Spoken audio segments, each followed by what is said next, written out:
এই কোরআন এমন একটা স্বয়ং সম্পূর্ণ কোরআন, যেই কোরআন দ্বারা যদি কেউ রাষ্ট্র পরিচালনা করে ওই রাষ্ট্র হবে সোনার রাষ্ট্র। যেই কোরআন দ্বারা যদি কেউ দেশ পরিচালনা করবে এই দেশ হবে সোনার দেশ। যেই কোরআন দ্বারা যদি কেউ সমাজ পরিচালনা করবে ওই সমাজ হয়ে যাবে সোনার সমাজ।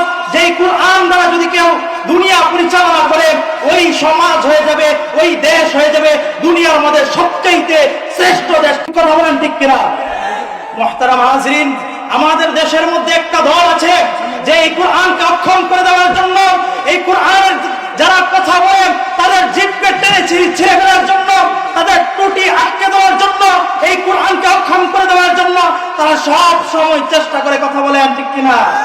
কিন্তু আল্লাহ তাআলা তো বলেন এই কোরআনকে আমি নাযিল করেছি, এই কোরআনকে আমি হেফাজত করব। দুনিয়ার কোন পরাশক্তি নাই, যদি সমস্ত পরাশক্তিগুলো একত্রিত হয়ে যায় এরপরও এই কোরআনের একটা নোক্তা মুছে দিতে পারবে না, এই কোরআনের একটা আয়াত মুছে দিতে পারবে না। আল্লাহ বলেন এই কোরআন আমি নাযিল করেছি, আমি এই কোরআনকে রক্ষা করব ইনশাআল্লাহ। সূরাতুল আল ইমরান 102 নম্বর আয়াত। আয়াত নাম্বার কত? 102 নম্বর। আল্লাহ তাআলা বলেন ইয়া আইয়ুহাল্লাযীনা আমানুত্তাকুল্লাহ হাক্কা তুকাতিহি ওয়া লা তামুতুন্না ইল্লা ওয়া আনতুম মুসলিমুন। আল্লাহ বলতেছেন যে হে ঈমানদারগণ, ভয় কাকে করতে বলছেন? আল্লাহকে। কাকে? আল্লাহকে। ওই ভয় কেমন করতে হবে? হাক্কা তুকাতিহি, ভয় করার মতো ভয় করতে হবে। কি করতে হবে? ভয় করার মতো ভয় করতে হবে। ওয়ালা তামুতুন্না ইল্লা ওয়া আনতুম মুসলিমুন।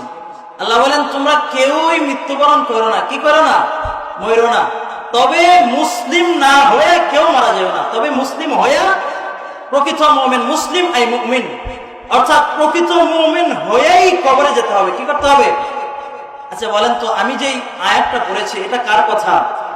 আল্লাহর কথা। আল্লাহ কি বলছেন? আল্লাহ যে জায়গার মধ্যে বলছেন মুমিন না হয়ে বান্দা কবরে আইসো না, ওখানে যদি আপনি মুমিন না হয়ে কবরে যান তাহলে কবরের আচরণ আপনার সাথে খুব সুন্দর হবে, নাকি কবরের আচরণ আমার সাথে আপনার সাথে খুব বাজে হবে? কবরের আচরণ আমার সাথে আপনার সাথে খুব ভয়ঙ্কর হবে। হ্যাঁ, তবে মুমিন হয়েই যেতে হবে কবরে, কারণ আল্লাহ তো বলেছেন, অন্য কেউ না। যদি হুজুর বলতো অথবা আপনাদের মসজিদের ইমাম সাহেব বলতো যে মুমিন হয়ে কবরে যাও, তাহলে হয়তোবা একটু আপনারা চিন্তা করতেন যে হুজুর বলছে, এটার মধ্যে হয়তোবা কিছু গরমিল থাকতে পারে। কিন্তু এখন আপনার কাছে প্রশ্ন, আল্লাহ যেখানে বলছেন বান্দা তোমাকে দুনিয়াতে পাঠিয়েছি আখিরাতের সামান কামাই করার জন্য, খবরদার দুনিয়া কামাই করার সাথে সাথে আখিরাতকেও কামাই করো। মুমিন না হয়ে কিন্তু আমার কবরে আইসো না, কারণ এই কবর কাউকে ছাড় দেয় নাই, ইতিপূর্বে কাউকে ছাড় দেয় নাই, ভবিষ্যতে কাউকে ছাড় দিবে না, এখনো ছাড় দিবে না, তোমাকেও ছাড় দিবে না, তোমার বাবাকেও ছাড় দেয় নাই, তোমার দাদাকেও ছাড় দেয় নাই। বলেন তো কবরকে আমাদেরকে আমার ব্যক্তি পরিচয় চিনবে? যে এখন যদি মনে করেন আপনাদের অঞ্চলের সবচেয়ে ভালো মানুষ অথবা সবচেয়ে বড় নেতা যিনি আছেন, উনি যদি গিয়ে বলে যে আমি তো এই অঞ্চলের চেয়ারম্যান ছিলাম, আমার সাথে একটু সদাচরণ করা সম্ভব? এটা চেয়ারম্যান চিনি, যেহেতু প্রসঙ্গ এসেছে একটা হাদিসের টুকরা বলে দিই। কবর মানুষের সাথে কেমন আচরণ করবে? হযরত ফাতেমা রাদিয়াল্লাহু তাআলা আনহার নাম তো আপনারা শুনছেন সবাই, মা বোনরা ভিতরে আছেন, শুনেন। হযরত ফাতেমা রাদিয়াল্লাহু তাআলা আনহাকে সংক্ষেপ লাস্ট অংশটা শুধু বলতেছি। ওনাকে যখন কবরে রাখা হবে, কোথায় রাখা হবে? কবরে রাখা হবে। আবু যর গিফারি রাদিয়াল্লাহু তাআলা আনহু উনি নিজে নিজ হাতে কবর খনন করেছেন। তো আবু যর গিফারি রাদিয়াল্লাহু তাআলা আনহু কবর খনন করার পরে কবরকে বলতেছেন, ও কবর, আল্লাহর হস্তে তুমি কিন্তু আজকে তোমার মধ্যে কি আসতেছে তুমি তো জানো না। আজকে তোমার মধ্যে যে ব্যক্তি আসতেছে উনি কোনো দুনিয়ার মধ্যে সাধারণ মানুষ নয়। আজকে তোমার মধ্যে যেই মানুষ আসতেছে উনি কোনো দুনিয়ার মধ্যে সাধারণ ব্যক্তি নন, উনি সাইয়্যিদুল মুরসালিন খাতামুন নবিয়্যিন সাইয়্যিদুনা মুহাম্মদ সাল্লাল্লাহু আলাইহি ওয়াসাল্লামের একমাত্র কলিজার টুকরা, সবচেয়ে বেশি যিনি ভালোবাসতেন হযরত ফাতেমা তোমার কাছে আসতেছে। সুবহানাল্লাহ। তিনি আরো বলেন, আজকে তোমার মধ্যে যেই মানুষ আসতেছে তিনি কিন্তু সাধারণ মানুষ নন, তিনি হযরত হুসাইন এবং হাসান এবং হুসাইন রাদিয়াল্লাহু তাআলা আম্মা তোমার কাছে আসতেছে, তুমি কিন্তু তার সাথে মন্দ আচরণ করো না। আরো বলতেছেন, আজকে তোমার কাছে যেই মানুষ আসতেছে তিনি কিন্তু সাধারণ মানুষ নন, আজকে যেই ব্যক্তি আসতেছে উনি হযরত আলী রাদিয়াল্লাহু তাআলা আনহুর একমাত্র স্ত্রী, তুমি কিন্তু তার সাথে খারাপ ব্যবহার করো না।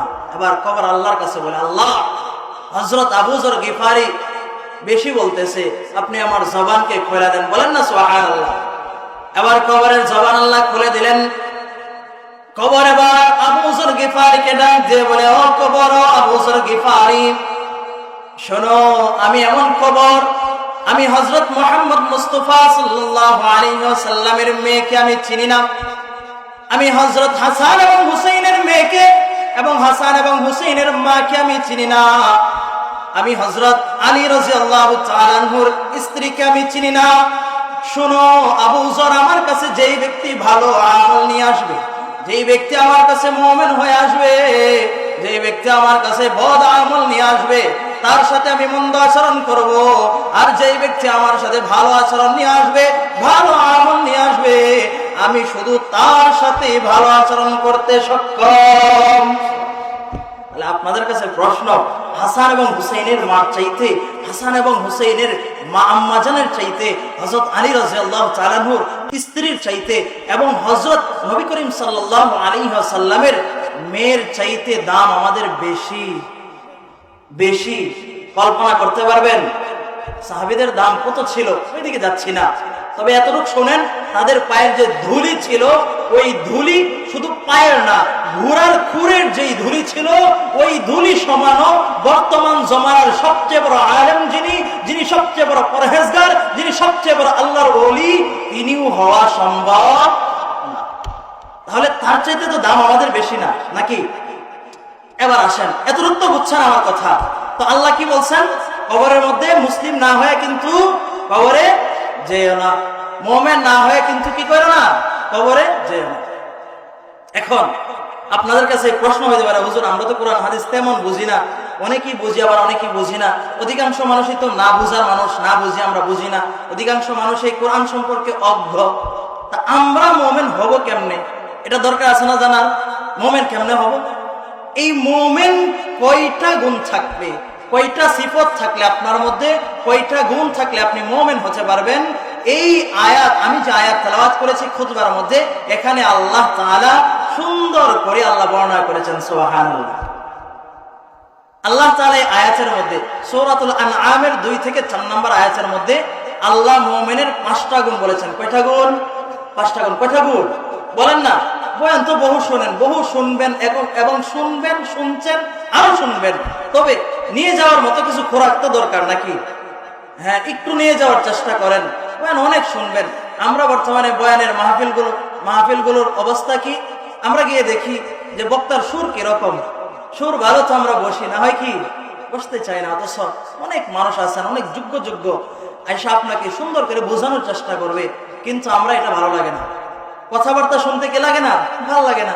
ওই হুজুরে তো শুন নাই, কি কইব না কইব। হ্যাঁ, আসলে ভাই সুরটা কি মূল নাকি? নবী করিম সাল্লাল্লাহু আলাইহি ওয়াসাল্লাম কোন বয়ানের মধ্যে সুর দিয়ে এরকম কি বয়ান করেন নাই। উনি বোঝানোর চেষ্টা করছেন, দরদ নিয়ে কথা বলছেন উম্মতকে। উম্মতের দরদ ছিল ওনার মধ্যে। আমাদেরকেও সেভাবেই কথা বলা উচিত। তাহলে আপনাদেরকেও তো সাহাবায়ে কেরামের মতো শোনা উচিত, ঠিক না? সাহাবায়ে কেরাম একটা শুনতেন, সাথে সাথে আমলে লেগে যেতেন, এবং শুনতেন, এটা নোট করে ফেলতেন। তাহলে আজকের আয়াতের মধ্যে আমরা যেই মুমিন হওয়ার অন্তত কয়টা আমল অথবা কয়টা গুণের কথা আলোচনা হবে? 5টা। কয়টা? 5টা। এক এক করে আলোচনা করবো ইনশাআল্লাহ। তবে আপনারা মনে রাখার চেষ্টা করবেন, ঠিক না? মনে রেখে আমল করার চেষ্টা করবেন ইনশাআল্লাহ। তো আমি কি বললাম? যে আল্লাহ কিন্তু বলছেন, ওয়ালা তামুতুন্না ইল্লা ওয়া আনতুম মুসলিমুন। ও দুনিয়ার মুসলমান, মুমিন না হয়ে কিন্তু কবরে যেও না। এখন মুমিন কেমনে হবো এটা তো বুঝতে হবে নাকি? মুমিন হওয়ার জন্য আল্লাহ তাআলা কত মায়া আমাদের উপর আল্লাহ করেছেন, কত দয়া করেছেন। প্রত্যেকটা বিষয় আপনি কোরআনের মধ্যে পেয়ে যাবেন। সুবহানাল্লাহ। প্রতিটা বিষয়, এমন কোন বিষয় নাই যে আপনি কোরআনের মধ্যে কি করবেন না, পাবেন না। একদল আমাদেরকে বলে যে হুজুররা কোরআন পড়ে, হুজুররা মাদ্রাসায় পড়ে, তো এই সমস্ত মানুষে কি বুঝে? এই সমস্ত মানুষে যদি আপনার দেশ চালানো পরিচালনার জন্য দেওয়া হয়, এটা কেমনে দেওয়া হবে? এরা তো মসজিদ আর মাদ্রাসা ছাড়া কিছু বোঝে না। আচ্ছা বলেন তো, এই জমিন কার? আরে বলেন না, জমিন কার? আসমান কার? এই জমিন আল্লাহ। কোরআন কার? কোরআন আল্লাহ জমিন দান করলেন, আর জমিন পরিচালনা করার জন্য কুরআনের মধ্যে আল্লাহ কোনো কিছু দান করলেন না, এটা কি মানা যায়? হ্যাঁ, কুরআনের মধ্যে কি নাই? আপনি কুরআন রিসার্চ করেন, কুরআনের মধ্যে আপনি সব পেয়ে যাবেন। একজন মানুষ দৈনন্দিন থেকে কিভাবে রাষ্ট্র পরিচালনা করবে, একজন মানুষ দৈনন্দিন থেকে কিভাবে দেশ পরিচালনা করবে, একজন মানুষ কিভাবে রাষ্ট্রের মহানায়ক হয়ে যাবে, আল্লাহ তাআলা পবিত্র কুরআনের মধ্যে সমস্ত কিছু লিপিবদ্ধ করে দিয়েছেন। আমার কুরআনকে, আল্লাহর কুরআনকে যারা অক্ষম ভাববে, এদের মতো নিমক হারাম এই জমিনের মধ্যে একদম নাই। কথা বলেন ঠিক কিনা? এই কোরআন স্বয়ং সম্পূর্ণ কোরআন। এই কোরআন এমন কিতাব না যে তোমার কাছে ধারণা দিতে হবে কোরআনকে নিয়ে, তোমার কাছে ধারণা দিয়ে আমাদেরকে শিখতে হবে। এই কোরআন দ্বারা নবী দেশ চালিয়েছেন, এই কোরআন দ্বারা ওমর দেশ চালিয়েছেন, এই কোরআন দ্বারা আবু বকর দেশ চালিয়েছেন। তারা যে দেশ চালিয়েছেন, তাদের দেশের মধ্যে, তাদের চালানোর মধ্যে, তাদের খেলাফত কালের মধ্যে অবস্থা কেমন ছিল? আপনার ছাগল আর বাপ এক গাবে পানি খাইতো। সুবহানাল্লাহ। কোরআন এমন কিতাব না যে অক্ষম, কোরআনের মধ্যে সব কিছু আছে। আছে কিনা নাই? আপনারা এটা বিশ্বাস করেন? বিশ্বাস যদি করেন, এখন যদি বলা হয় আপনাদের অঞ্চলের একজন চেয়ারম্যান আলেম প্রার্থী আছে, ওনাকে আপনি একটু সাপোর্ট করেন, তখন বললেন সম্ভব না, কারণ উনি আলেম মানুষ, কি বুঝবে? অথচ ওনাকে দিলে পরিষদের কি মানুষের, গরিব মানুষের যেই খাবার আসে, এটা কি হবে না? চোরে হবে না। আপনাদের চেয়ারম্যান অনেক ভালো, আপনাদের মেম্বার সাহেব আলহামদুলিল্লাহ অনেক ভালো, তো এরপরেও এরকম চোর চোরটা দুনিয়ার মধ্যে আছে কিনা? আছে। মুহতারাম হাজরিন, বলতেছিলাম মুমিনের 5টা গুণ। কয়টা গুণ? মুমিনের 1 নাম্বার গুণ আল্লাহ তাআলা বলেন, ইন্নামাল মুমিনুনা আল্লাযীনা ইযা যুকিরাল্লাহু ওয়াজিলাত কুলুবুহুম। মুমিনের 1 নাম্বার গুণ হচ্ছে, মুমিন যখন আল্লাহর সামনে, আল্লাহর কথা মুমিনের সামনে স্মরণ করবে, নারে তাকবীর, নারে তাকবীর, নারে তাকবীর। মুফতি নাজমুল করিম আবু সাহেবের আগমন বড়গ্রামবাসীর পক্ষ থেকে, বড়গ্রামবাসীর পক্ষ থেকে আলহামদুলিল্লাহ বলেন সবাই। আল্লাহ তাআলা হযরতের হায়াতের মধ্যে বরকত দান করুন, হযরতের জবানের মধ্যে বরকত দান করেন, হযরতের আমলের মধ্যে বরকত দান করেন। আল্লাহ তাআলা আমাদের এই রাহবারের ছায়াকে আমাদের উপর দীর্ঘ থেকে দীর্ঘায়িত করেন, বলেন আমিন। মাত্র 2 মিনিট, 2 মিনিটে কি করব? হযরতকে সামনে রেখে কথা বলা, এটা আমার দ্বারা সম্ভব না এবং আপনাদের শুনতেও ভালো লাগবে না। তবে আমি যে কথার মধ্যে ছিলাম, দুনার আজকে বলতে পারতেছি না, কোনো সময় যদি সুযোগ হয় ইনশাআল্লাহ বলবো। তবে যেই কথার মধ্যে ছিলাম আমি, এই কোরআন এমন একটা স্বয়ং সম্পূর্ণ কোরআন, যেই কোরআন দ্বারা যদি কেউ রাষ্ট্র পরিচালনা করে, ওই রাষ্ট্র হবে সোনার রাষ্ট্র। যেই কোরআন দ্বারা যদি কেউ দেশ পরিচালনা করবে, এই দেশ হবে সোনার দেশ। যেই কোরআন দ্বারা যদি কেউ সমাজ পরিচালনা করবে, ওই সমাজ হয়ে যাবে সোনার সমাজ। যেই কোরআন দ্বারা যদি কেউ দুনিয়া পরিচালনা করে, ওই সমাজ হয়ে যাবে, ওই দেশ হয়ে যাবে দুনিয়ার মধ্যে সবচেয়ে শ্রেষ্ঠ দেশ। ঠিক কথা বলেন ঠিক কিনা? মুহতারাম হাজরিন, আমাদের দেশের মধ্যে একটা দল আছে যে এই কোরআনকে অক্ষম করে দেওয়ার জন্য, এই কোরআনের যারা কথা বলেন তাদের জিহ্বা টেনে ছিঁড়ে ফেলার জন্য, তাদের ত্রুটি আটকে দেওয়ার জন্য, এই কোরআনকে অক্ষম করে দেওয়ার জন্য তারা সব সময় চেষ্টা করে। কথা বলেন ঠিক কিনা? কিন্তু আল্লাহ তাআলা তো বলেন, এই কোরআনকে আমি নাযিল করেছি, এই কোরআনকে আমি হেফাজত করব। দুনিয়ার কোন পরাশক্তি নাই, যদি সমস্ত পরাশক্তিগুলো একত্রিত হয়ে যায়, এরপর এই কোরআনের একটা নোক্তা মুছে দিতে পারবে না, এই কোরআনের একটা আয়াত মুছে দিতে পারবে না। আল্লাহ বলেন, এই কোরআন আমি নাযিল করেছি, আমি এই কোরআনকে রক্ষা করব ইনশাআল্লাহ। আর কথা সামনে আগাচ্ছি না ইনশাআল্লাহ। এখন আপনারা হযরতের জবান থেকে মূল্যবান তাকরীর শুনবেন ইনশাআল্লাহ।